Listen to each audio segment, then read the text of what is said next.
In my previous video, I brought it to your attention the story of a nation journalist who covers the Homa Bay area in Nyanza, who had escaped his abductors by jumping out of a speeding car. I told you that he was the woman, and I also told you, just take very careful note of this, that the woman in the car was linked to the Migori governor, Bwana Okoth Obado. I told you that the woman's name was Sharon, but I didn't have a second name. However, now I have a second name, and unfortunately and sadly, that woman is no more. A few hours ago, her badly mutilated body was found in a forest in Homa Bay, known as Kodere Forest, and the police are now treating the kidnapping of journalist Barack Odor as an attempted murder case. Now, in my view, not legally, just in my view, this is a double homicide, because the late Sharon Otieno was 7 months pregnant. Now, journalist Barack Odor, who escaped death, now it's very clear that he escaped his own death by a whisker, has been economical with the details of this case, and quite rightly so. As a fellow journalist, I understand him completely. He had his story, and there was no way he'd just give out his whole story to the press. The story he himself was looking for to file. But now things have changed, because now it's no longer an attempted kidnapping. It is murder. Now, let me be clearer. The story I'm talking about was not even the story of the attempted abduction. It was the story of Sharon Otieno. This is the story that got Bwana Odor into all these problems in the first place. Now, take careful note of the fact that Bwana Odor does not cover Migori. He doesn't. He covers Homa Bay for the Daily Nation, or Nation newspapers. There's another gentleman who covers Migori. Now, if you're a journalist based in Homa Bay, covering Homa Bay, that does not stop you from doing a story on Nairobi, if you come across such a story, let alone a neighboring county, like in the case of Bwana Odor. And this is precisely what happened. So in other words, the story which Bwana Odor was following was a very huge story, and it almost cost him his life. Part of his story was, of course, Sharon Otieno. Now, let us piece together the information we have so far, because after we do that, we'll be able to know what big story this was that almost cost Mr. Odor his life.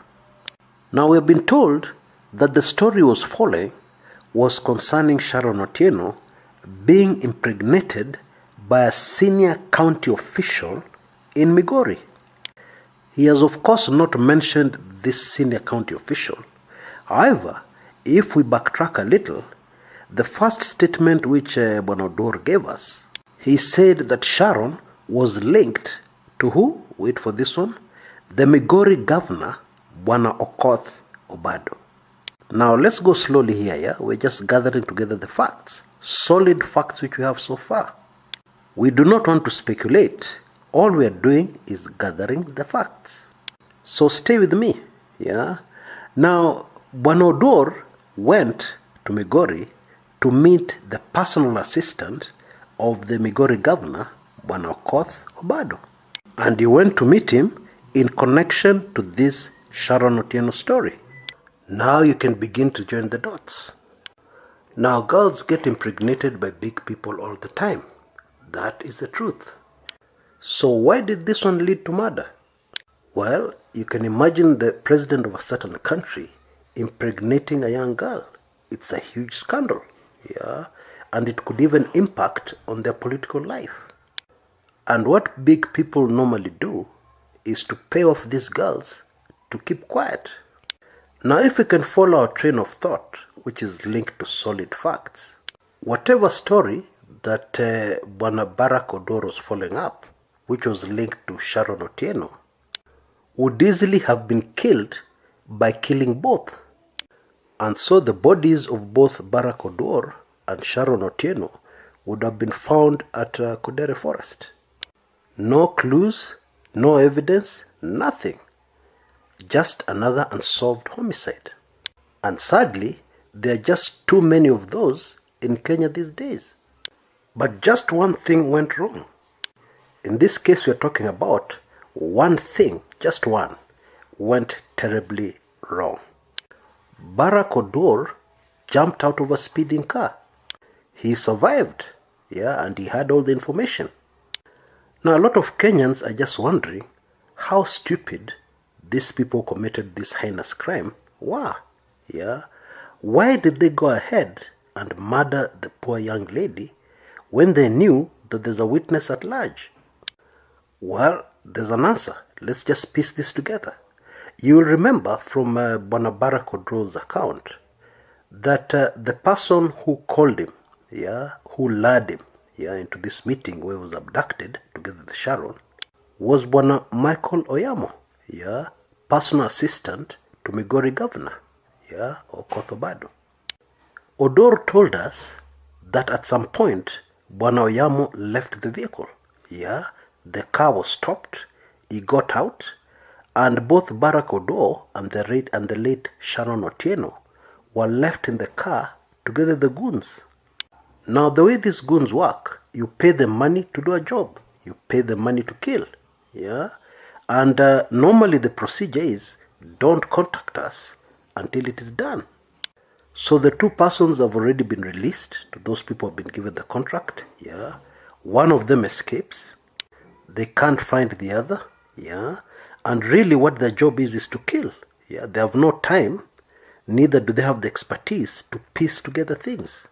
So they say to themselves, we must collect our money, the balance. So let's finish off with this one, and then we'll deal with that other one later. But let us look at another possible scenario. Whoever had been given the contract, have this situation where one of the people has escaped, but they still have the other. So they contact the person who gave them the contract. What do we do? One has escaped, we still have one. And the person who gave the contract, panics. They stop thinking. Panic is an emotion, and all emotions badly cloud judgment. So they decide, we have already committed a crime. This is kidnapping. The lady already knows too much. She has seen the faces of the kidnappers. There's no other option here. She must be killed. We shall deal with the other man later.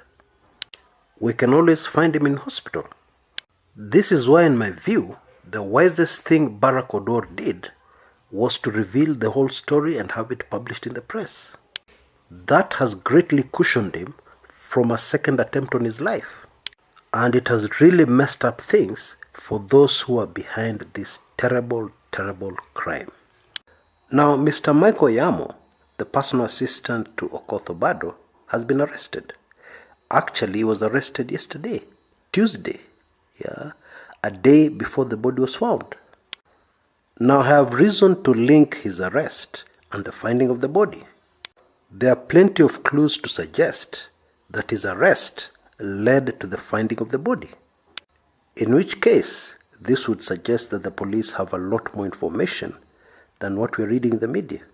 It would suggest that they're almost concluding the investigations. That what they're doing right now is just putting together the evidence. They have the facts. Now is just to put together the evidence that can stand up in a court of law. If I am correct, this is great news. It will not bring back poor Sharon Otieno, but at least justice will be done. My advice to anybody involved in the business of murder, in the gory business of murder, this is not the time. This is the wrong season for getting away with murder. Since last year, there have just been too many cases of murders gone wrong, especially where they're linked to big people, big, powerful people. You know the Idris Mukhtar case, the former Garissa finance executive who was shot 3 times and somehow survived. You know the case of Tundu Lissu in Tanzania, whose car was sprayed with over 30 bullets from an automatic weapon and the guy survived. You know the case of Bobby Wine, who was seated in a car and then left that seat because that particular car had no driver, the driver was not around, and moved to another vehicle. and somebody else came and sat exactly where Bobi Wine was seated, and moments later, that person was dead. I'm of course talking about his driver. I have strong reason to believe, that those soldiers, in killing that driver, believed that they had killed Bobi Wine.